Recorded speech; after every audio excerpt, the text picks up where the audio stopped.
সরকার রাষ্ট্র তোমাদের পাশে আছে। কারণ ওই যে একটু আগে বলেছি, ভবিষ্যৎ বাংলাদেশ তোমরা, ভবিষ্যতে বাংলাদেশকে নেতৃত্ব দিবে তোমরা। কি বন্ধুরা, ভয় পেয়ে গেলে নাকি?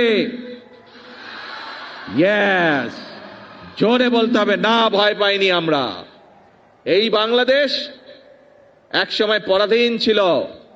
আমাদের পূর্বপুরুষরা এই বাংলাদেশকে স্বাধীন করেছে, যুদ্ধ হাতে, অস্ত্র হাতে যুদ্ধ করে স্বাধীন করেছে। তারপর বিভিন্ন সমস্যা হয়েছে দেশে। আমাদের দেশের মানুষরা, বিশেষ করে তোমাদের মনে আছে 2024 সালের 5ই আগস্ট এই দেশের ছাত্র জনতা এই দেশের মানুষকে আবার স্বাধীন করেছে।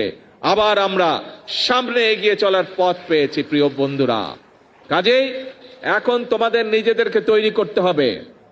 তোমরা ছোট বন্ধুরা সারা বাংলাদেশে যারা আজকে আমাকে দেখছো, তোমাদের প্রত্যেককে নিজেদেরকে তৈরি করতে হবে। তোমরা যত সুন্দরভাবে নিজেদেরকে তৈরি করতে পারবে, তোমরা যত শক্তিশালী ভাবে নিজেদেরকে তৈরি করতে পারবে, যে খেলোয়াড় হতে চাও তাকে খেলোয়াড় হতে হবে, যে গায়ক হতে চাও তাকে গায়ক হতে হবে, যে মিউজিশিয়ান হতে চাও তাকে মিউজিশিয়ান হতে হবে, যে আর্কিটেক্ট হতে চাও তাকে আর্কিটেক্ট হতে হবে, যে ইঞ্জিনিয়ার হতে চাও তাকে ইঞ্জিনিয়ার হতে হবে, যে ডাক্তার হতে চাও তাকে ডাক্তার হতে হবে।